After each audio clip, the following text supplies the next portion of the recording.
welcome.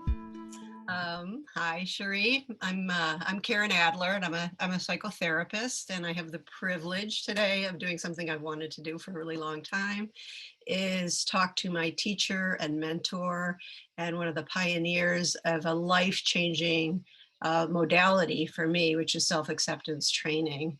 And the amazing thing is I'm just coming off of one of your powerful professional workshops, which is like a series of 3 weekends, which is, I don't know, my heart's wide open today for you. So anyway, I think we can get started. You know, the interesting thing is that I think body-centered stuff is really in the forefront right now because of all the trauma people are experiencing in the pandemic.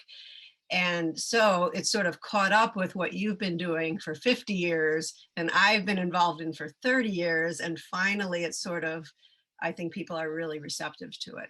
So anyway, so I think maybe if we get started, you can explain what self-acceptance is, give us some history, and kind of get people acquainted with what you've been doing and how you've been changing lives for so long.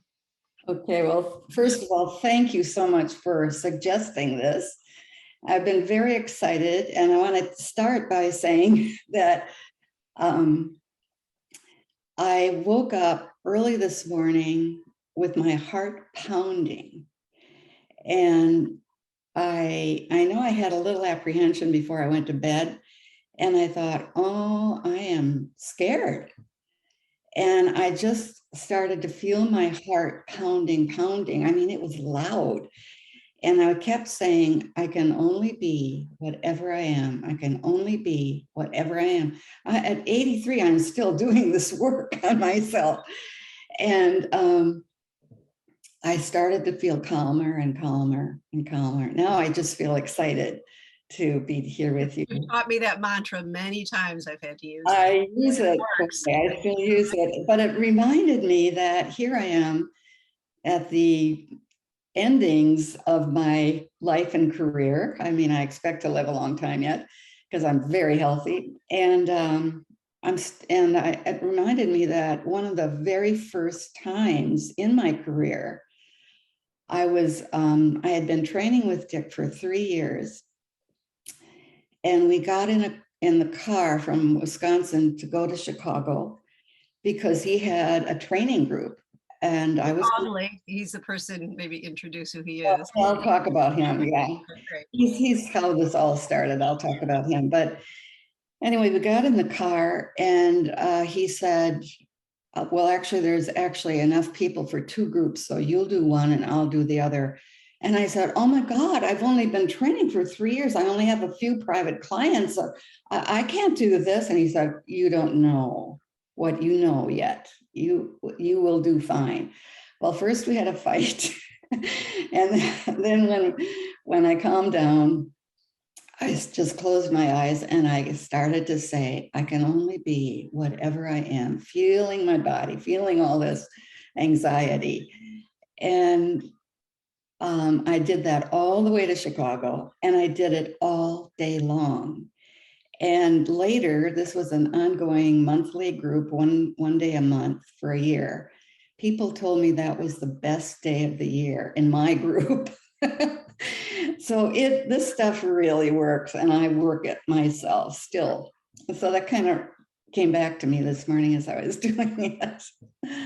So I wanted to share that because what I'm really about and what self-acceptance really is about is teaching people to trust their body.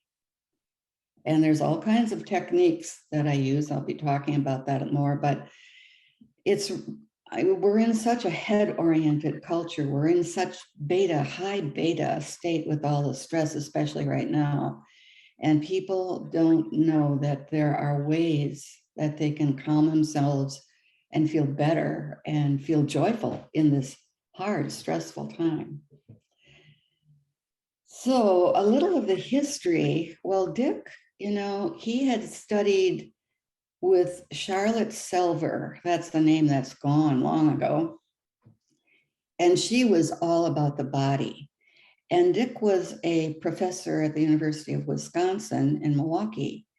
And he started to come into the human potential movement, working on himself. and start at that time, back in the late 60s, there are all these growth centers were popping up all over the world. I mean, it was amazing. It was a time when we were pretty affluent and people were really into self-growth. The most famous of these, of course, is Esalen here in California, which is still going. In the mid 70s, we came into more of a hard time financially, and the growth centers just died out because they couldn't afford the places, the actual settings. We had two huge old mansions on the east side of Milwaukee. So Dick had developed this, and it was a nonprofit thing, and he and Sandy Badke were bringing people from all around the country, therapists with all different modalities.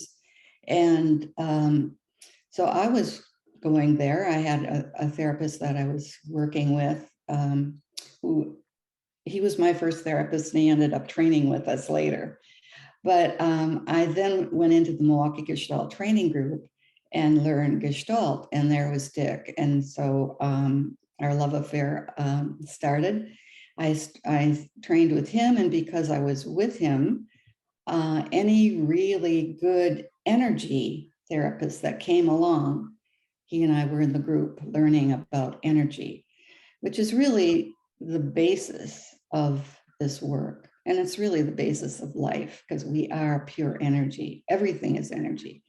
So all of that, the information about energy, and even though we didn't hear the word quantum physics at that time, people were talking about that. And studying the cell and how they at that time in the late 60s, early 70s, they had found this microscope that could narrow the cell down and down and down and down. And then all of a sudden it would disappear. There was nothing there, which is, of course, they weren't measuring energy. So that was, kind of known in the 70s and the human potential movement. And that's where we started. And Alexander Lowen was sort of the model from which you came from, right? No. Well, we were studying first Fritz Perls Gestalt. Okay. And then, and a lot of Gestaltists don't use the body. That's what was the difference between how we ended up doing bioenergetics and Gestalt, is that we followed the body and the sensations in the body. And I'll talk more about that. But we started out doing Gestalt, and then we both got trained in bioenergetics. Alexander, actually, bioenergetics actually started with Wilhelm Reich, who was doctor. These are all doctors. He was Freud's right-hand man. And Freud said, what psychiatry needs next is to look at how the body reacts to the psyche. And because Reich was a scientist, he started to look at the energy of the body. And that's where it all began, the energy of the body. And Lowen, who was a lawyer at the time, was in therapy with Reich and was so impressed with what happened in his life using some of the stuff that Reich was already starting. He went back to school and became a psychiatrist and developed bioenergetic exercises and the character structures that he used, the personality structures that I'll talk about later if we have time. And so when Dick and I started doing bioenergetics, Lowen at one time said to Dick, "You do a softer bioenergetics than we do, because we were really focusing on what happens in the body if we do this exercise or that exercise." And they were more into creating emotions. We were into allowing whatever is, which is also Gestalt. So that was the start of it. And then we started traveling. Dick started traveling, and I was traveling with him, sitting at his feet, watching him work, picking his brain. And occasionally people would ask to work with me. And then eventually I started traveling with him, and we would do two different workshops at the same time in the same city, at the same growth center. And then when growth centers started falling apart, we would end up working in people's homes or in their offices. So Now that, online. Now you're doing it on Zoom. and now I'm doing it online. And it's working just fine. Now I'm doing it online. And when COVID hit, I did not know. I at that time had I had checks for 3 different workshops, and I couldn't fly, right? And I thought, well, that's the end of it. And I had a very small private practice because most of my work was in traveling and doing workshops. And then so I just started meditating. And all of a sudden I started getting people from all over the world. And it's amazing how it just happened, talk more about that. So I think that the definition of self-acceptance says so much. And so could you go into the definition a little bit? And Yes. The definition of self-acceptance is to let myself be whatever I am without judging or trying to figure it out. In other words, using my analytical mind to just really experience. And when that happens, I change. And I used to use my knee, but nowadays I'm using my hand to explain. I ask a person to go into their body and watch their sensations. When they report a sensation here, I ask them to feel it, go into exaggerate the feeling, and I give a tool, many different tools, to exaggerate that feeling, that sensation. And when they really experience that without the analytical mind, they move. And then something else is happening. I give them a tool to exaggerate that, and they move. So I'm not dealing with the end result. I don't know what the end result, never know what the end result is. I'm really just helping them to experience wherever they are, whatever that sensation is, or that emotion if it arises. it's always interesting as a therapist and in your professional groups, watching how much, especially the therapists, want to tell the story and want to go into the head to sort of figure it out and connect pieces. And it's always so interesting to me because now I use, self-acceptance so much, is to help them understand that the connections are sort of the side effect of getting connected to the body and being where you're at. And so I was watching you so skillfully throughout the weekend, like bring people from the story back to the body and say, yes, but what are you experiencing in your body? So maybe some more examples so people can. Yeah, therapists are trained in school to hear the story and to fix people. And people always come saying, fix me, but don't change me. And so therapists are really trying to change people. And people don't change only when they get in touch with their energy. And so I'm always working with the energy. And that's just the crux of it, So I'm more aware of what's happening in the energy than the story. I'm not interested.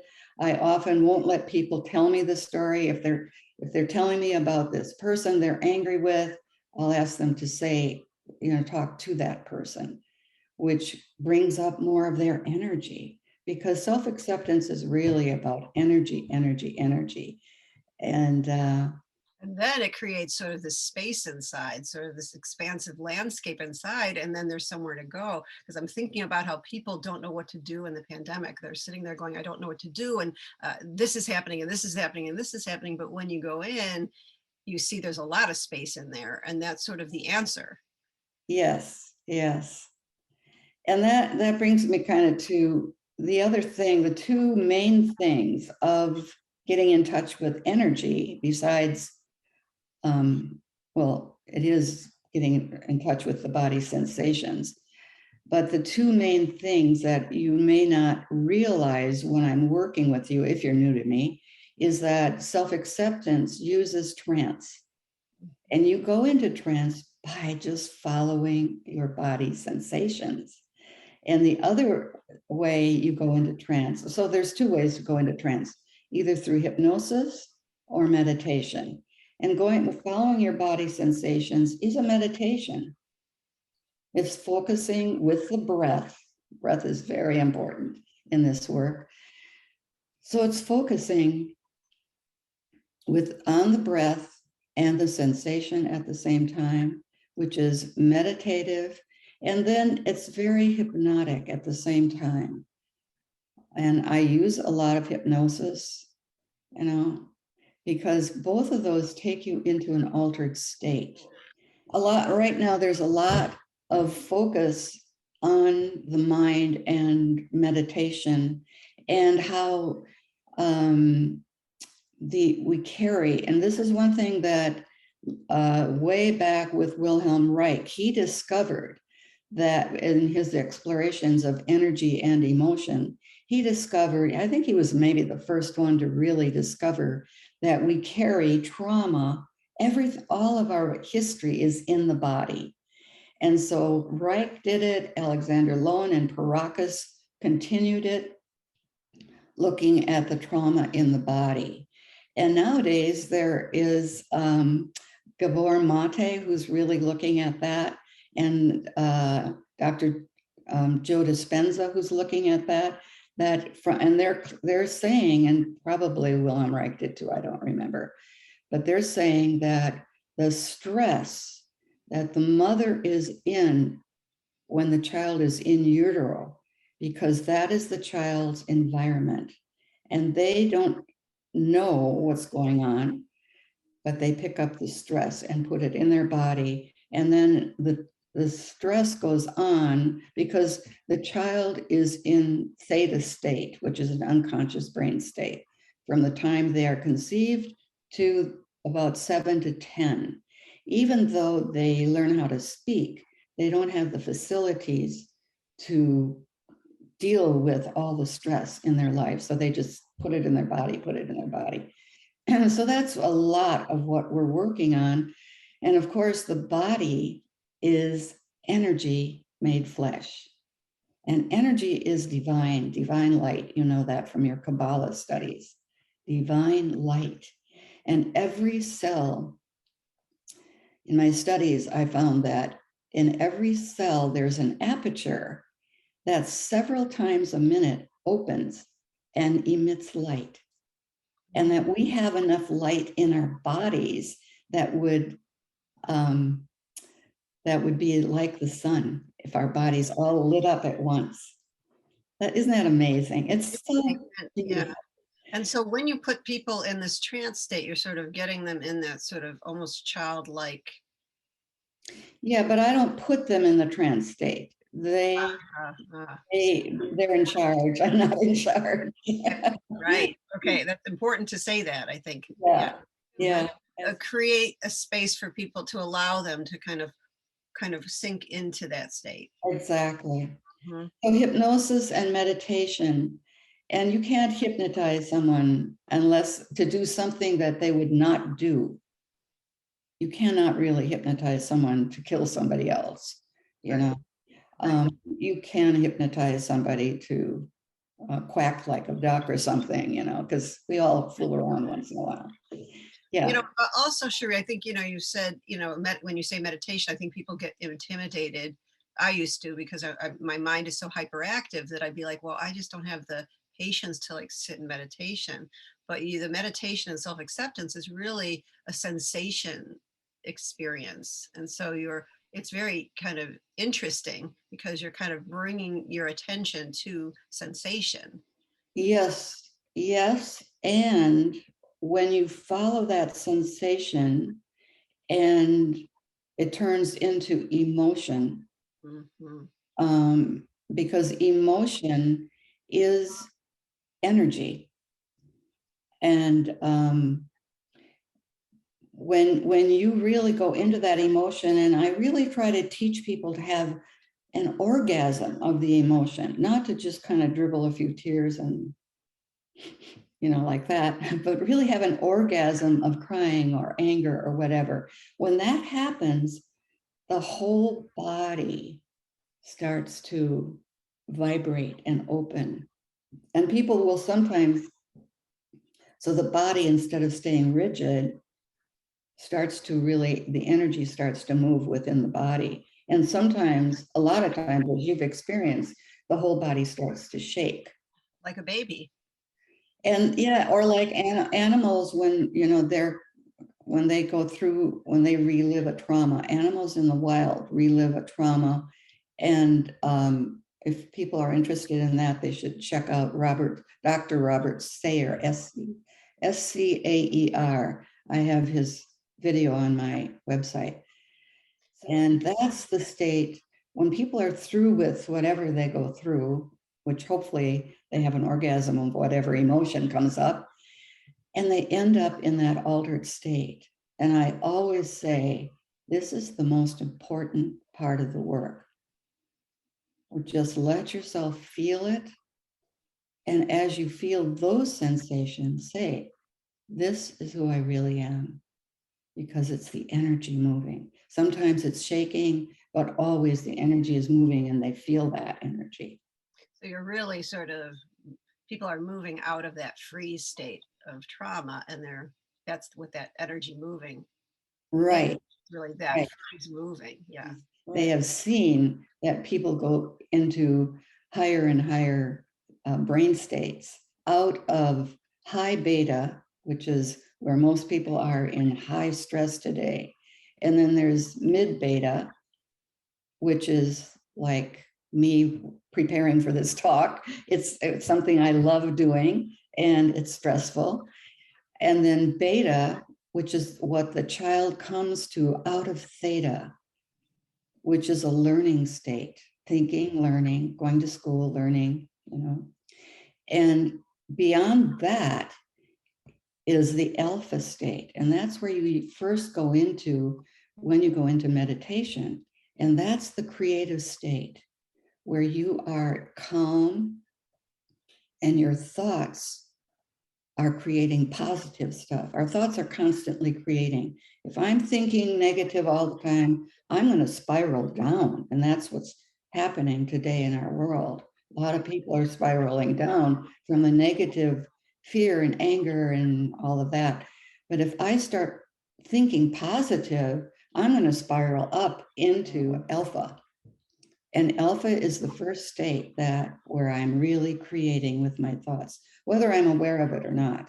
It's nicer if I'm aware and I can think, oh yeah, I'd like this in my life. And it was beautiful to watch how you used all of these things, working with each person, kind of moving people, into sort of where that freeze state is, where they would kind of move themselves there and then discharge and then go into this incredible trance state. And then you'd work with that. And I could see you taking them to, with your voice into these higher and higher levels of consciousness. It was really quite amazing. And then all of the healing is happening there. Right. Because that's when you're in touch with the inner healer. Yeah. I always say, you are the healer. I'm not the healer except for me, like I did this morning with my little mantra. I can only be what I am. But you are the healer, and especially when you get into that altered state. And beyond alpha, of course, is theta, which is the unconscious. We're always in theta when we're first waking up and first falling asleep. And that's why it's important when you fall asleep, you think about what you're grateful for. Think positive thoughts as you're falling asleep. And when you wake up, watch the negative, because that's for some reason dangerous place. It's us. Because it's a dangerous place, I tell people. Like, place. It truly is a dangerous time of the day. So, and then beyond theta, the unconscious state, which is how children come in, in theta. And I wish I had known when I was raising my children that until 10, they are in theta, unconscious, so that whatever I do, whatever I say, whatever I'm feeling is teaching them. The Buddhists have always said, give me your child until 7 and I'll make them a Buddhist.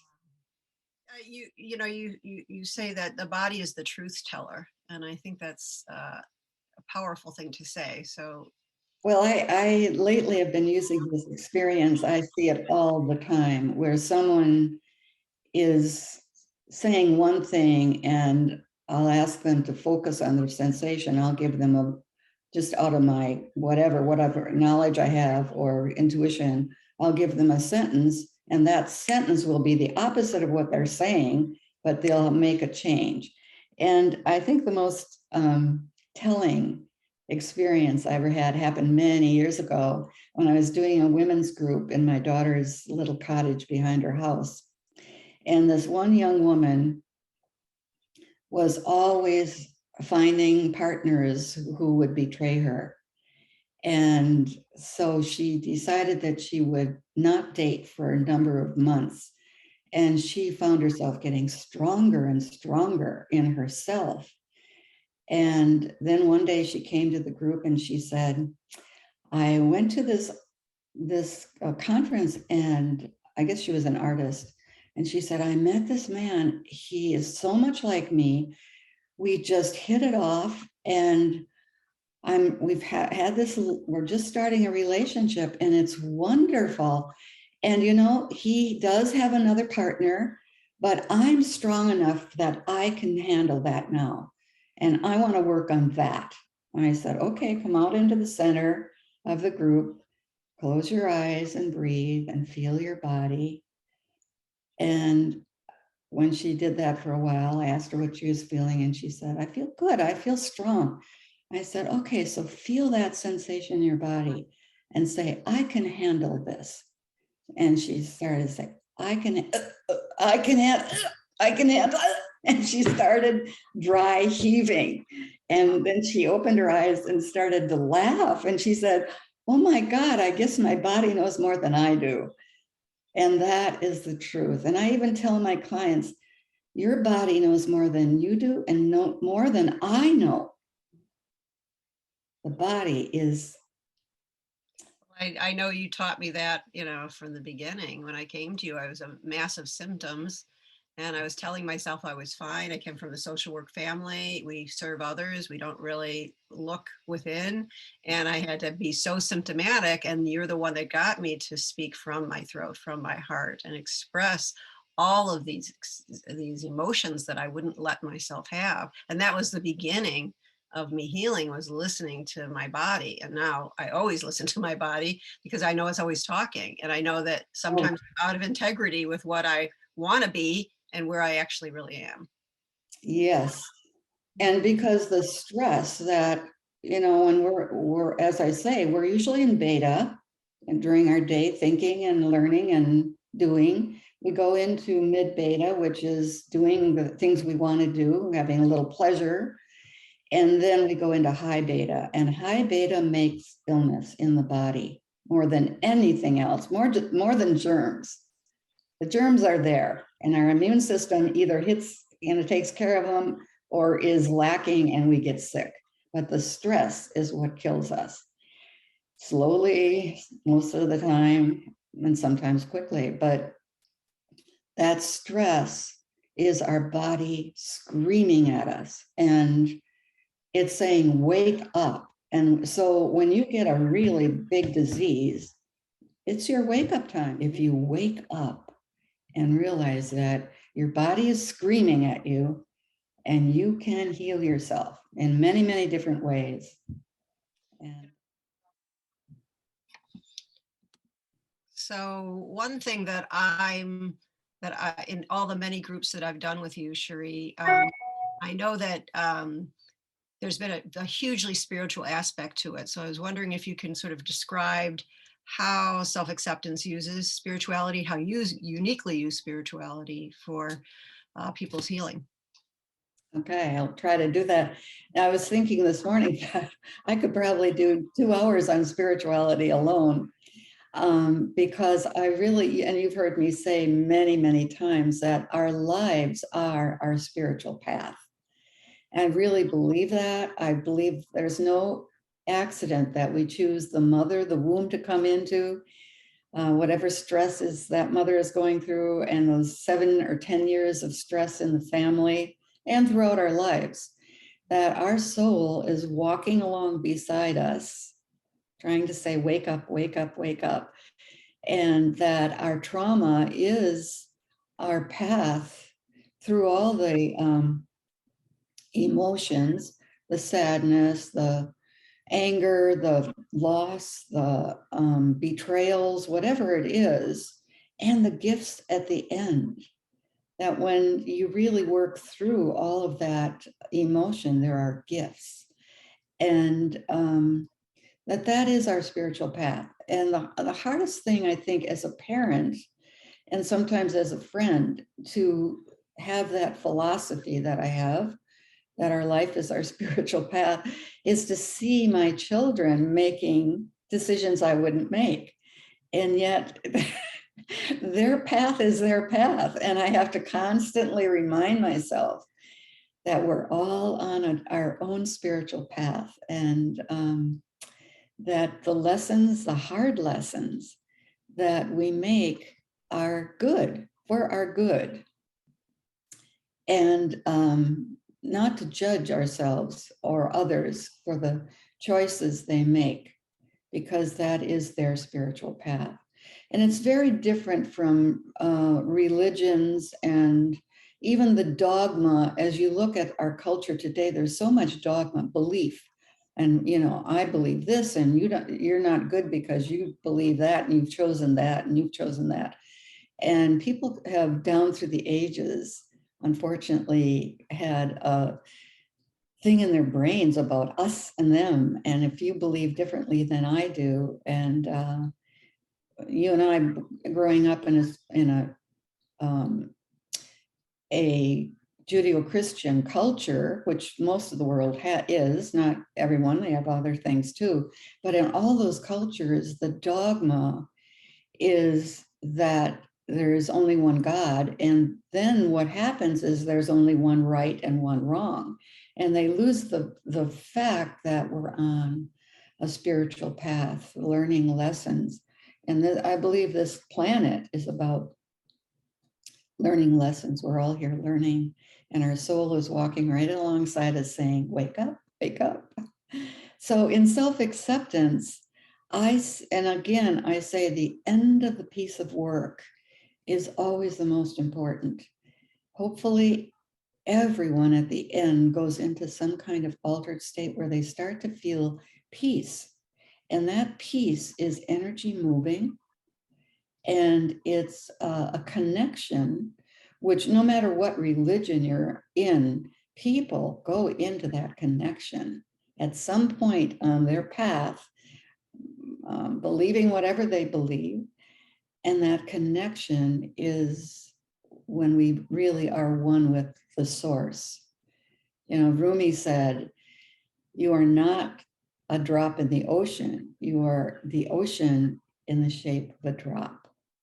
And when you have that connection, what I have experienced in my own work on myself, doing self-acceptance training, and what I hope to bring to everyone that I work with, is that that connection with source brings the body into a place where they are downloading from the source information about who you are energetically, and other information, because I think when you're in source, you are in a place of knowing without knowing. Some people call it the unknown, which is what we're living in all the time. But in that knowing without knowing comes information that we will later know, or maybe at the time we get these insights. But in that peaceful place, we start to trust more in the inner space rather than the outer world, which is not the real. We are so misled in thinking that all this stress in the world is the real. And that's why people are so upset with the pandemic, because we are really in the unknown, all of us. And they want the real. I mean, it's human nature to want, control, and we're not in control. But more and more, as I've experienced in my own personal growth, and when I see other people that have worked with me and you and Don and Dick and people who do self-acceptance, really come into a place of trust and peace, more peace in their life. And when the stress comes up, they can remind themselves, maybe, Dick used to say 90% of the time, and back in the day, in the 70s, he'd say, we live in an anti-life world, in an anti-life culture. And I think it's even more so right now. So who knows, maybe only 85% of the time, I live in a place of love, joy, and acceptance of whatever is. Because, and looking at our traumas as a journey into source, into trust, letting go of the and beliefs, the dogma, that we all come in with, and letting go of that dogma of our beliefs. I believe that all beliefs are true at the same time. You've heard me say that. Actually, yes. Yeah. Yes, I've heard that many times. All beliefs are the same, that everything is true at some point, Very helpful that two truths can exist at the same, two opposites can Two exist. opposites can exist and do exist at the same time. And so here we are in the world right now with a lot of opposites. And beyond that, all of that is the source, or some people call God. Some people, I like to call it love. And so I think that's all I'm going to say about spirituality at this time. I had one of the people who came and trained with Dick and me later ended up living in an ashram for many years. I don't know, maybe she still is there. But at one point she said to me, if I just didn't believe in all this spiritual crap, and if I had known that you guys were so spiritual, I would never have worked with you. And the work doesn't appear spiritual, but that really is what happens, And it's a movement away from the intellectual, and the figuring out and the solving. Yes. That place that I've gone to many times in our work together and with my clients, it's like the world of the answers. Things just drop. Yes. Yeah. It's a place, but you don't believe that until you've experienced it. It's hard to explain because it's an experience. And then the synchronicities start to happen in our lives, and those are always happening. But when we're so concerned with the stresses and the dogma of the world, we miss the beautiful synchronicities that are happening. One of the things you'll say too is when you're in that space, you might say something like, "So from this space, now talk to your mother or your father from that space," which is an entirely different space than from the mind or the head, the brain. Exactly. Yes, and that's one of the things that I do a lot, and Dick used to do a lot, is called circling back.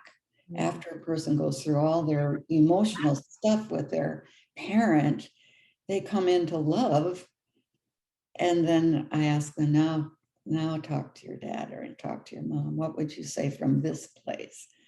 Yeah, thanks for bringing that up, because that's a very important part of the work too. Extremely powerful. Extremely powerful. Yeah.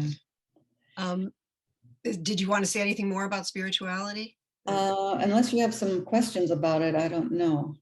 I think it's such a huge topic, like you said, and one of the most, I think, life-changing ones that I've shared with a lot of my clients is that idea of holding opposing emotions, sensations at the same time and just holding them.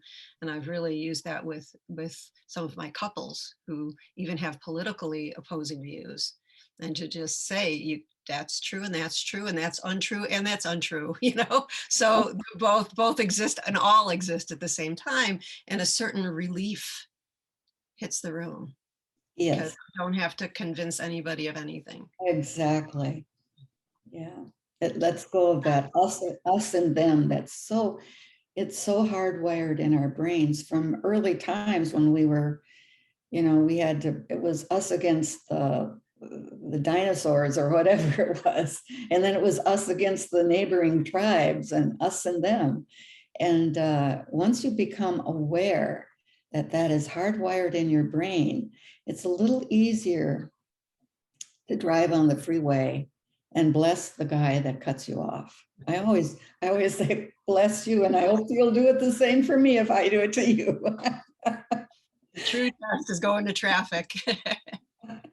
Really, it's really where it's a good practice. It's really a good practice to practice blessing other people. I often said to one of my sons who has a hard time with meditation, but he follows all these spiritual leaders that I kind of get him in touch with. And I asked him sometime about, are you meditating? And he says, no, Mom, I don't meditate. But my practice is to look everybody I see, I say, that's the face of God. That's the face of God. And it helps me to accept people a little better. So there are many spiritual practices. Many, yes. Many.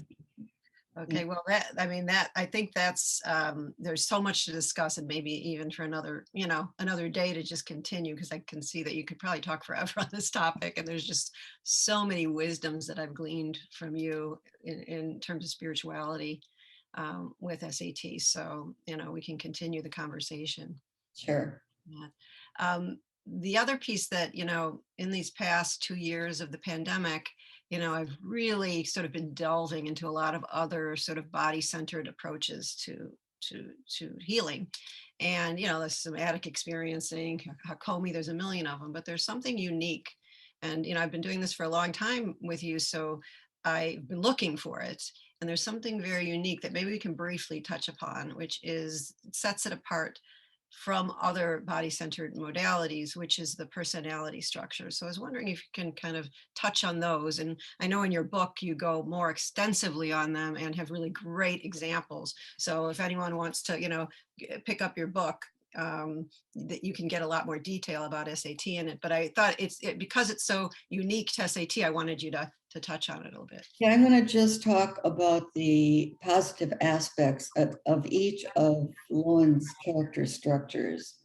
And he developed these, and because he comes out of a medical model, he gave them medical names. And because Dick and I were always, even before we got in touch with Lowen, we were always looking, and ever before I ever heard of New Thought or Kabbalah, which really teaches to be positive, watch your thinking, we were always watching that with people and changing when they'd say something really negative, changing it, So when we came into learning Lowen's wonderful work and about his personality structures, we renamed them for their positive aspects. And that's what I'll talk about today, because there's so much that I do talk about and that Lowen put forth and that I've actually discovered in my work in self-acceptance. But that's another whole video. But I'd like to talk about the aspects and how we change their names, because we're always focusing on on the positive aspects of this personality that gets me in trouble in other ways. So the first one, and all of these personalities were developed in the stages of childhood. And in the first one, which is really in utero, created mostly in utero, and the very first days of childhood, when the mother is holding that baby, whether she's hopefully nursing that baby at the breast. But in my day, my doctors didn't believe in it. But as she's holding that baby and looking into that baby's eyes, that child is from utero, and also the eye contact, picking up what's going on with the mother. And so Lowen called this the schizoid. And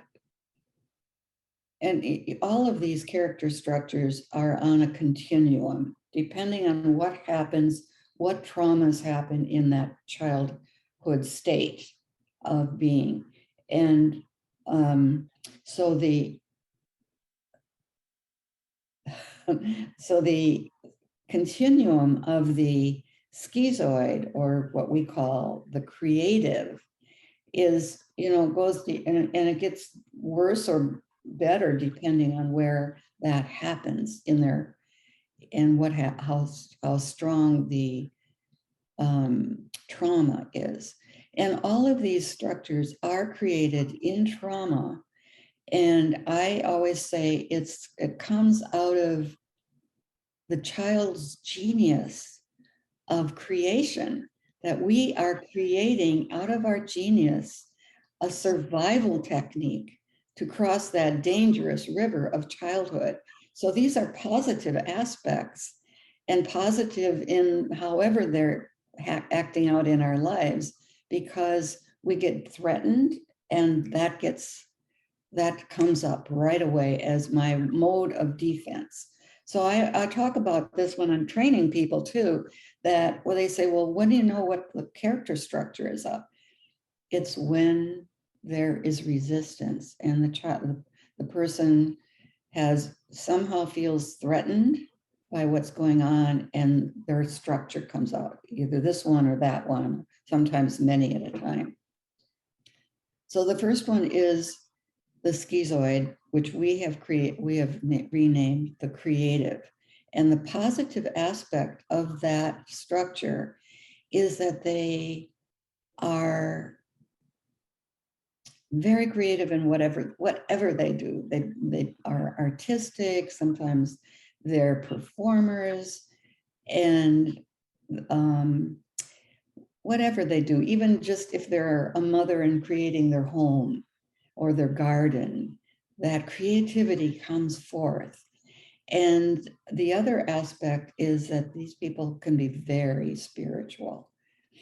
Sometimes they go into a negative of the, holding back the spirituality, but if they come into a place where their soul wakes them up with a disease or some trauma, and their soul wakes them up, they can be very, very spiritual.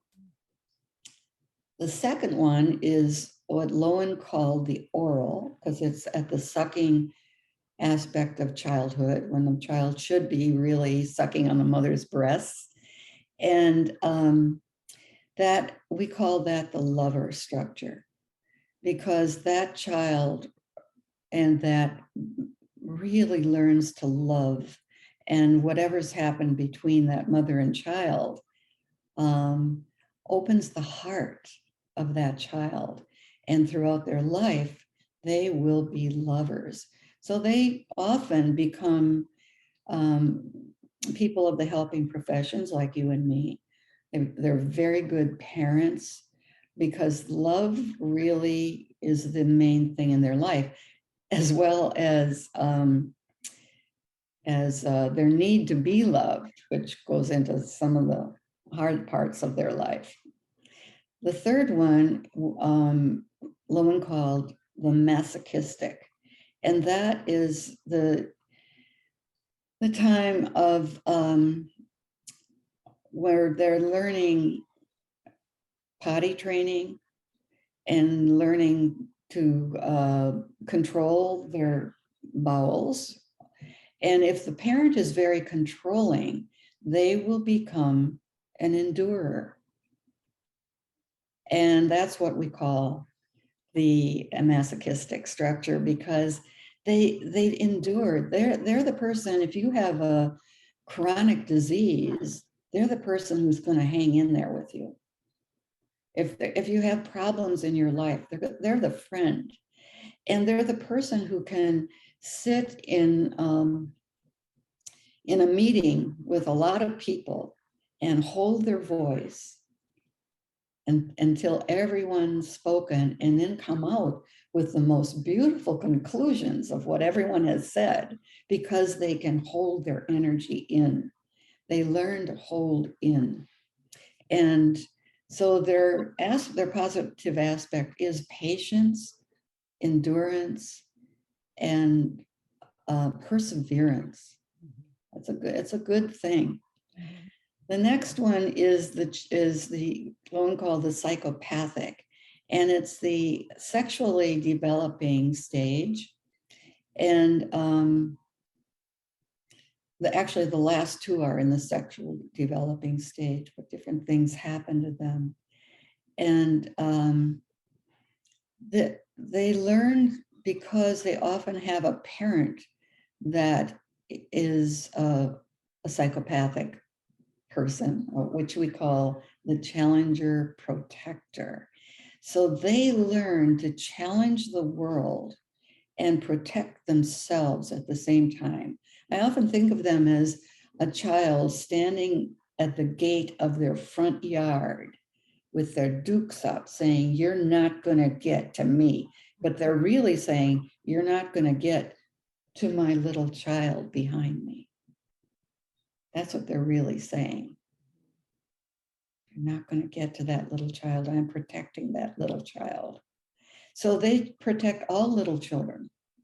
They protect the person who needs to be protected. They often become a cop or a surgeon or even a robber, you know. So we call this person the protector, the challenger protector. And we all, by the way, have all of these aspects in ourselves. And the last one is called, Lowen called it the rigid. It happens early in childhood and again in the sexual stages, but it's a sexual developed thing. Often, if the mother, while she's holding that child, gets turned on, which, you know, to nurse a child is very pleasurable. From the child, the mother has pleasure from her nipples down into her genitals. And that's a natural thing. But if the mother has a lot of sexual stuff, she's going to get scared of that. Meanwhile, if the child is suckling, they are feeling pleasure from their lips to their genitals. And if the mother gets scared, the child holds back. They get the message, "Oh, this is not right." And that's what the rigid structure does. They hold back. Their energy is all behind them. And we call that the achiever structure. And Lowen actually said this was the best structure in our culture, because they achieve, and they hold back their emotions, and they become rational. And that's a good thing. All of these things are good, and all of them have other consequences in our lives that we need to look at and not judge. Huge. And you said something the other day about, maybe I said it, but you said it, that something about when you don't judge yourself, you have more space. I don't know what you said there, but it was a beautiful quote. I remember you saying. Yeah, you know, and coming from the world of therapists, you know, and the DSM-5 and the medical model, there's that tendency to go to the pathologizing. And in that pathologizing, there's that people really feel judged or are judging of it. And to take that away is huge. And to say, like you said, it's the brilliance of the child adapting to an unsafe environment, and to like just bring it out and honor it, change happens. It's miraculous. And so it's so special. And it's also, it's one of the most interesting things, and people, it's very appealing to understand it, and it's one of the hardest to grasp, actually when you're doing it, actually seeing, because more than one sometimes are up, when more than structures are up, and you kind of have to get through the structure to get kind of to the flow. Exactly. So, Yes. yeah. It's like I said, people will, you know, after a piece of work, someone will ask me, well, what structure was up? And maybe no structure is up. Yeah. Or maybe the lover structure is up, because they're the easiest people to work with. They're the most in touch with their emotions, and they can just flow. But people are always looking for the structure. The structure is only when there's resistance there. Right. It's not always up. It's not always up.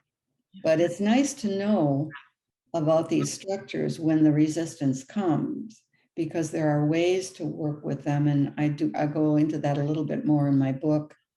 Yeah, But that's a good, you have some really tight examples in your book. It's Becoming Alive and Real, Cherie McCoy. It's got some amazing examples of each structure.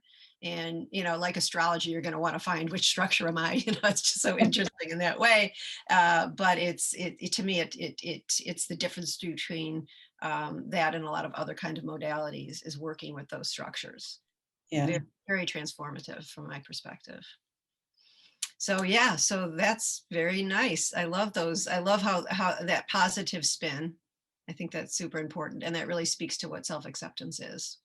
So I just, maybe we can finish this a little bit with you sort of reminding people what self-acceptance is, and if you want to throw a couple last nuggets in. Let's see. I think what I want to say is, again, that it's all about really energy flow, that I really am just looking at how can I help the energy to flow so that they can go into that altered state of source. And I want to talk a little bit about that energy flow and what happens when between release and discharge of the energy, because we have all these energy blocks, and people sometimes will release. I'm working with a couple of people right now who, as soon as the energy something starts to happen in their body, they'll scream. One person screams and one person coughs. And that's what happens when they don't allow the energy to really just flow. And it's like a tea kettle that goes beep, and the body remains rigid. It goes beep, but the body is rigid. And a discharge, which is usually where there's either all of a sudden something very pleasurable happens in the body. I'm thinking of, like, if someone has a fantasy of letting go, jumping off a tall building, and all of a sudden they're just floating. What happens is, or in emotions, where emotions start to erupt, what happens is the whole body goes like this, and that energy is flowing. And the difference is that the body softens and changes, and they go into that space of source. And that's really, I used to say there is no goal in self-acceptance, but through the years, I've seen that the real goal is that place of peace that happens so often in the work. So I'm realizing that you and I can sit here and talk for hours, and you have so many stories and you have so much wisdom to share. And you do have this book called Becoming Alive and Real that anyone can order, and you even have it on audio. Yes? Yes. Which I walk around with the audio so I can hear your voice, because you're actually reading it. And whenever I'm about to do something important or teach something, I listen to it to be reminded of the concepts, because it's a very easy to read, concise book, and it's the only one that really exists on self-acceptance training. Yes, I know. People were asking Dick and I for years, was there anything written on it? And we said we're too busy doing it to write it. Read the pieces of it. You can read Alexander Lowen and Fritz Yeah. Perls. You can read the parts, but this brings it all together, which is wonderful. So if there was a takeaway from today, and I hopefully we'll get to talk again in more depth about maybe the personality structures or something, but what would you say if you had 2 or 3 nuggets that you'd want people to walk away with about self-acceptance training?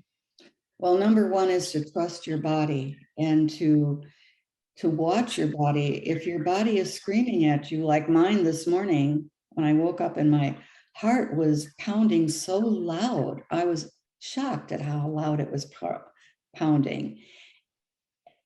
Then that means that you need to do some work with yourself. You need to find somebody that you can explore your feelings with, and trust your feelings. And number 2, know that you are a light being, that when you go into a place of calm, you're starting to go into that light. And the deeper you go, the more you come into who you really are, pure divine energy. And that's all there is anywhere, whether it's this desk I'm sitting at or the trees. I have these beautiful redwood trees outside my patio window. And those trees are just as alive as you and I are. And they communicate, believe it or not, chemically, the way my body communicates chemically. To my heart communicates to my brain through chemicals. That's a whole other thing we can go into, but trust your body, listen to it. And when it's screaming, that's a sign. It's saying, wake up. You are more than this matter. You are wave, you are energy. The way you're saying that is already putting me in a trance. So this is a great way to stop. All right. Well, thanks so much for giving me this opportunity to talk to you. And your website is what? What's your website? Selfacceptance.us. Okay. Thank you. Love you. Love you. Okay. Bye-bye.